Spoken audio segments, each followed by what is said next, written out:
This is the Dublin European Law Institute podcast, produced at Dublin City University. I'm your host, Ian Cooper. CATALYZE is a podcast series that shows how the EU is acting as a catalyst for change amid unprecedented global turbulence. It is an expert-led discussion of how the EU is facing the fundamental policy challenges of 2025. Each episode is going to focus on one particular challenge, and today we're talking about trade policy. To unpack this, I'm joined by Niall Moran, who is Assistant Professor in Economic Law here at DCU and an expert on EU and international trade law. Welcome, Niall. Thanks a lot for having me, Ian. Okay, well, first of all, Niall, why don't you just tell us a bit more about yourself and your career before DCU? I know you worked for the EU for a number of years. What was that like? And do you find that you draw on your experience when you're teaching trade? So my background in trade, I guess I started doing an undergrad in law and economics in Galway in Ireland. I continued my studies in France, did a PhD in Italy, ended up working for the EU for about 3.5 years in the European Commission and in the legal service of the Council of the European Union. When I was in the Commission, I was working in the bilateral relations with the Americas unit. So it was really a fascinating time to be there.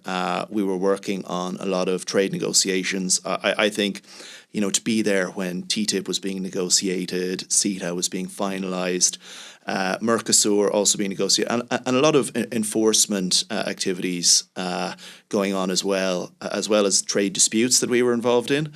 So that was a really fascinating time to be working in the European Union. And I do find that it informs my teaching today. So I have 2 modules that I teach in DCU, one on international trade law to undergraduates, and one to postgraduates on EU trade law and policy.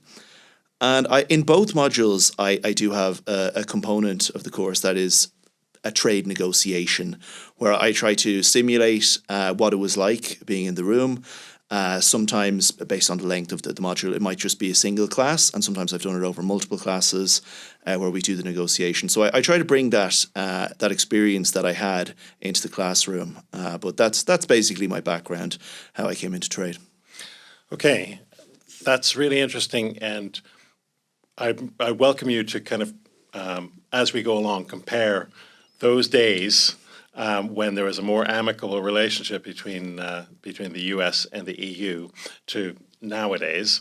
But first, let me ask kind of a general question about the current landscape of EU trade. How do you assess the past 12 months and how it's gone?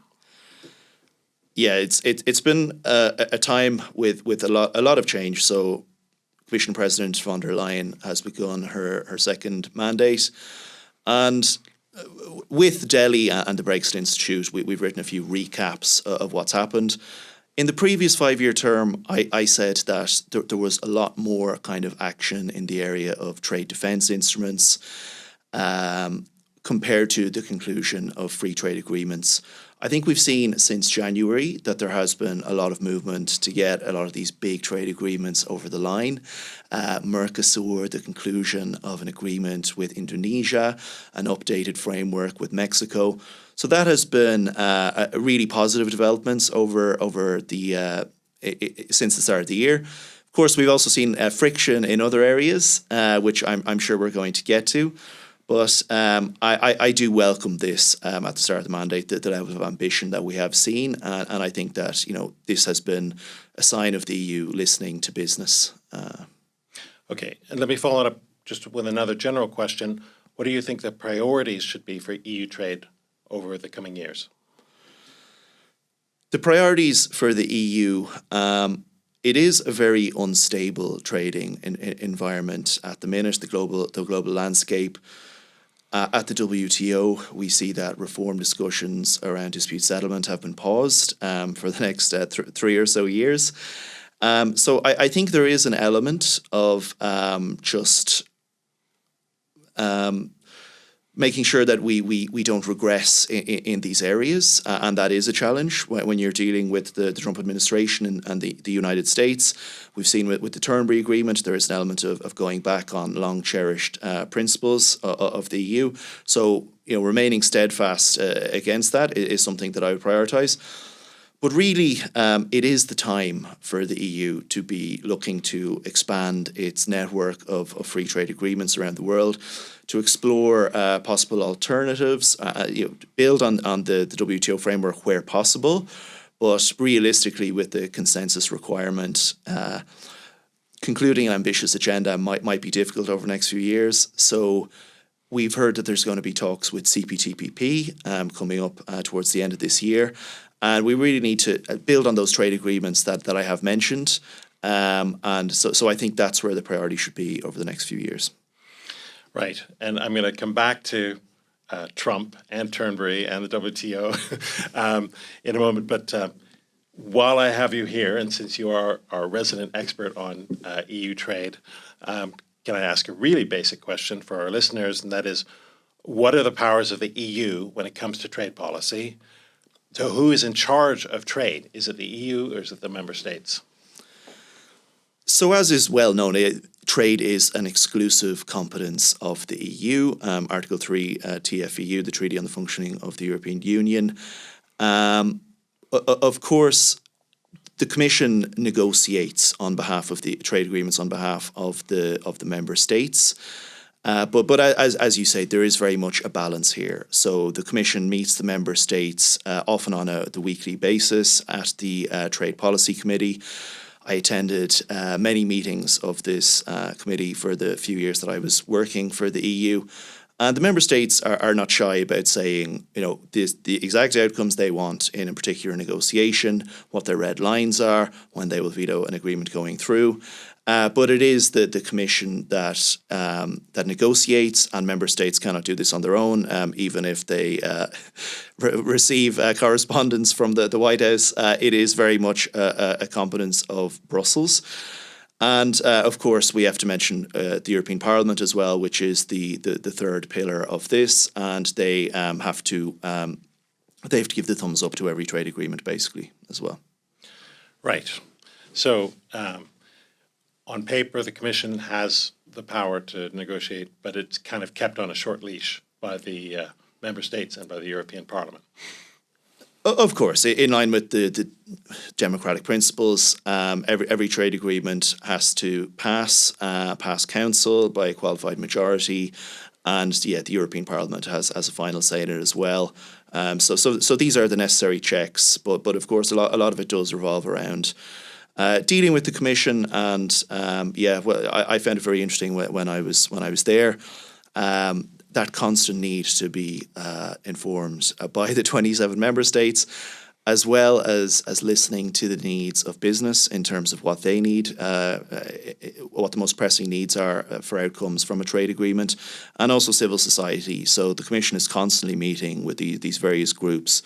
And it can be quite complicated when trying to conclude a trade agreement, over 30 chapters and trying to keep everyone happy.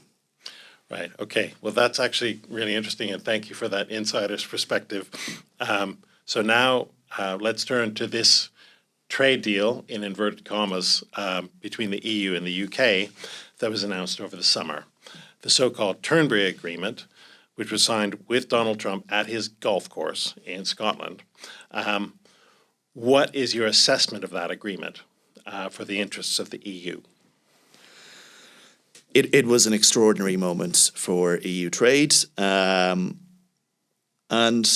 we reflected on it in our event with Phil Hogan on the 11th of September, and that was a really interesting discussion. For me, I think it was a low point in the sense that you have the Commission, as Spín Bhean, saying to the Parliament that the Commission assesses that this is not a deal that is compatible with the WTO agreements as it currently stands. Maybe that might change. Maybe the US will break down certain tariffs. But that is a big step. The positive assessment of it would be that this is the EU, it's a moment where the EU is saying we will do what's necessary. We have seen that exports in certain areas, such as automobiles, have really fallen since the start of the year. We will do what is necessary, to weather out this tough period.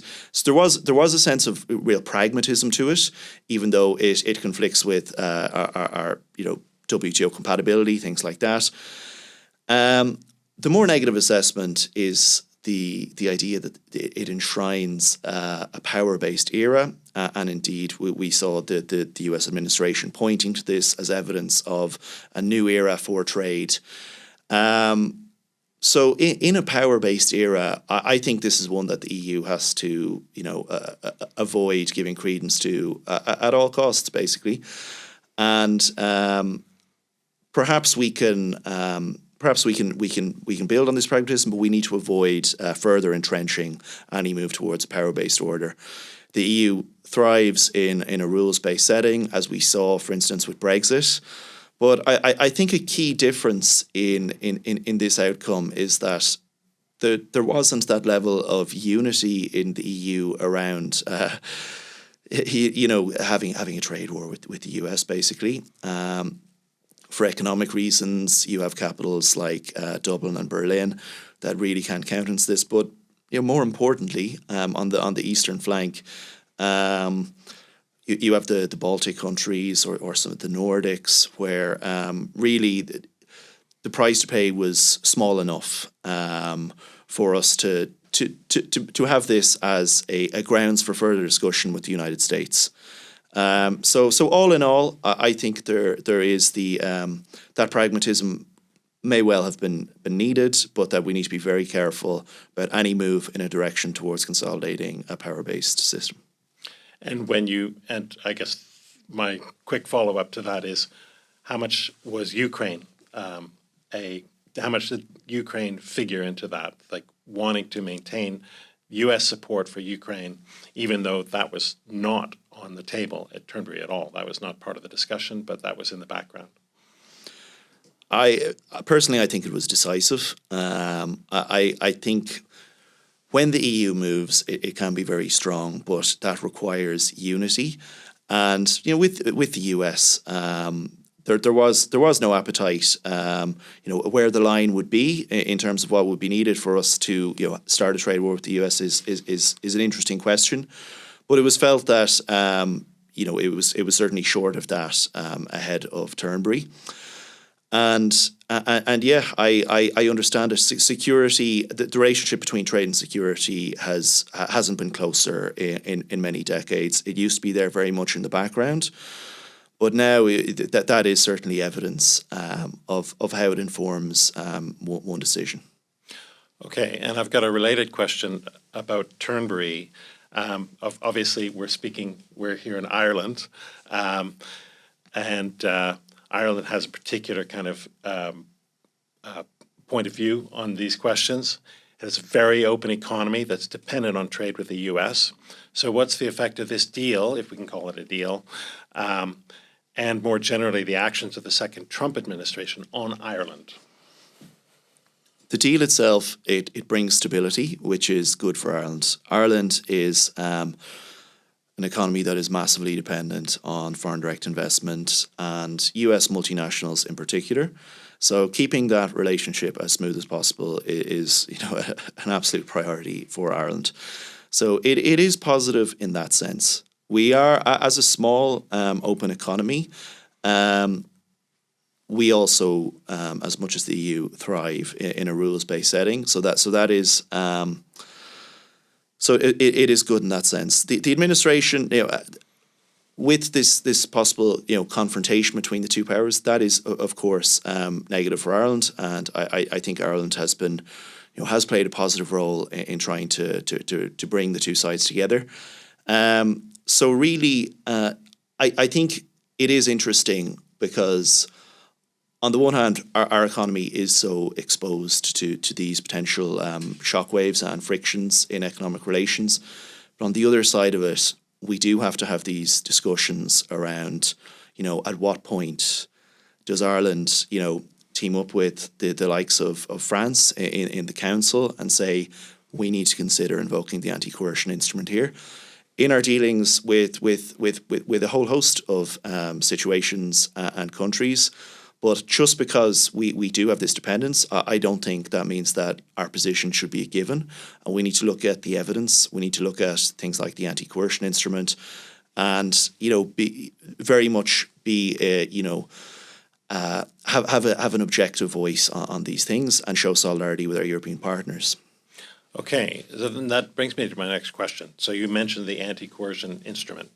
So more generally, what kind of tools does the EU have to defend itself in a trade dispute? And should it be using these tools more aggressively in its dealings with the United States and with other trade partners?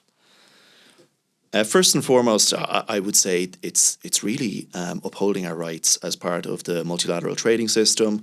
So using the WTO rulebook to litigate where necessary, where our rights have been infringed. So we perhaps haven't seen enough litigation over the past year. The likes of Canada and China have taken cases where the EU hasn't. So I think that's where we need to focus our efforts. Then, of course, if there's difficulty enforcing a decision, if someone is ignoring a WTO or appealing, we have this enforcement regulation in the EU, which says where we have exhausted the remedies at the WTO, that we can take action unilaterally. So this is the first port of call, I would say. If we are facing a situation of economic coercion, as defined in the anti-coercion instrument, there is a whole host of measures countermeasures that can be taken in the face of this that doesn't require a multi-year process at the WTO. I think that this should have been examined very closely. There have been a few situations in recent years, and you did see a certain pouring of cold water on this idea by certain European leaders that the conditions aren't there yet. But I think we need to show a degree of deference to the assessment from the Commission in particular about when these conditions are met, and not to rush out with a prejudgment that the conditions haven't been met. Because otherwise you deprive the coercion instrument of its deterrent force. That's the whole point behind it. That third countries they won't coerce the EU. Because the risk of these countermeasures being taken in the short term is a realistic possibility. You also see in the reporting around it that there's reference to the investigation might take up to however many weeks. And again, this isn't going to help with the deterrent effect. And a lot of the time, these provisions refer to the maximum amount of time that it will take. So I try to emphasise the fact that just because there's a maximum amount of time doesn't mean that the instrument couldn't be invoked very quickly and readily in the face of economic coercion. Right. Okay. And I wanted to turn to look beyond the U.S. and talk about the wider world. So one part of that question is about the state of the global trading regime, and so you, in particular, the WTO. You mentioned the WTO. I take it that the WTO is not functioning properly the way it is supposed to, and maybe you could explain that to the rest of us. And more broadly, what do you think the EU's global trade strategy should be? So you mentioned CPTPP. We could also talk about China or Mercosur. You can. I'll leave it to you to kind of give us the global picture in terms of EU trade. So at the WTO, certainly the dispute settlement system has been blocked since December 2019. So this began in about 2015 with the blocking of the appointment or reappointment of appellate body members. This is essentially the appeal tribunal or court at the WTO. So since that time, members, where there has been a panel report, so this is the first instance of dispute settlement, members could appeal this into the void, is the phrase that is used, and essentially prevent it being heard. So this has really had a paralysing effect on dispute settlement at the WTO.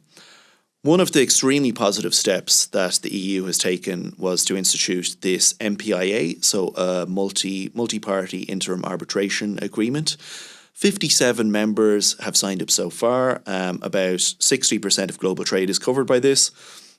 So the EU and Canada leaders, but also China, Brazil have signed up, Japan, and the UK in recent months. So, there are certain key members missing, the US, of course, also India and Indonesia.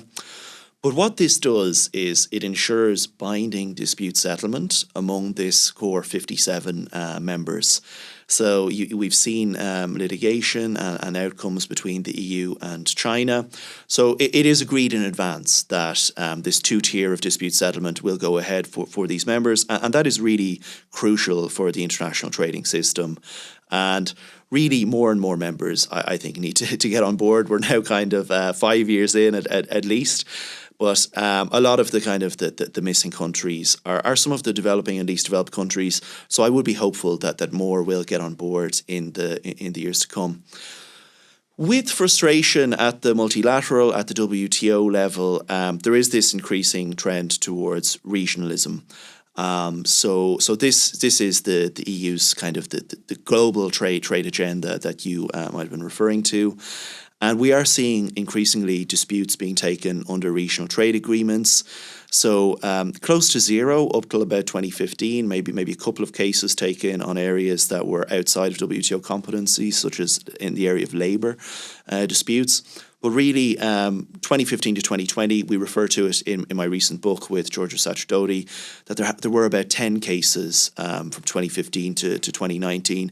So really an uptick in a lot of these areas. And the EU as well has been taking cases under, for instance, its association agreement with Ukraine or under the Korea agreement. So I think that this is part of where the global trading system is going. And one of the great things about deepening relations with regional partners is that where there can be blockages at the WTO, this can really open up the possibility of updating the rule book, concluding agreements among certain select groups of WTO members where this might be blocked at the WTO. So I also have a paper that's come out moving beyond conventional trade agreements and what the EU is doing now. And I look at things like mini deals and plurilateral agreements and informal economic partnerships. So these are the types of areas that we're seeing the EU move towards at the minute. And I think we will see just inevitably greater emphasis of 21st century trading rules being written at the regional level rather than at the WTO, where the consensus requirement has been blocking progress. Right. Thank you. So I guess I've got two more questions for you. My final question, to just give you a heads up, I want to ask you about the Irish presidency of the Council. But before I ask that question, I want to ask you about competitiveness. So, as you know, the new European Commission has made increasing the EU's competitiveness its overarching economic policy goal for the coming years. So what's the relationship between competitiveness and trade? Now, because unlike growth or productivity, which are kind of they're well understood sort of economic terms, competitiveness is a bit mushier, and it's positional, right? Or it's relational, like you're competitive in relation to a competitor. So trade enters into it. So what is the relationship between these two concepts, and what can the EU do in trade policy to improve its competitiveness? Yeah, it's a very interesting question, and I think the trade component really does reinforce EU competitiveness. So there are several areas to this. First and foremost, I would say market access is a very important element. So for EU exporters, It is amazing, the percentage of our trade that is conducted on MFN terms, where there is no trade agreement in place. So business has been asking to conclude trade agreements with Mercosur for many decades, and for Mercosur with South America. Yes, so Brazil, Argentina, Paraguay, Uruguay, essentially. And this really helps with the competitiveness of EU industry, where we have preferential access to these markets. With the US now, of course, although the tariffs have gone up, there is this concept of relative market access. So if we can keep our tariffs at 15%, this might be preferential in relation to other countries, which might have, very few have done. Of course, there's the question of the UK, but then their 10% baseline tariff is stacked, as far as I understand, on top of the original baseline tariff that was there. So this element of market access is really important, and EU trade negotiators really are trying to help EU business make them competitive globally through our network of trade agreements. There's also the question of inputs into the industrial base of the EU, ensuring that there is a steady access to things like advanced chips, semiconductors, rare earths. All of these components are essential to maintaining EU competitiveness.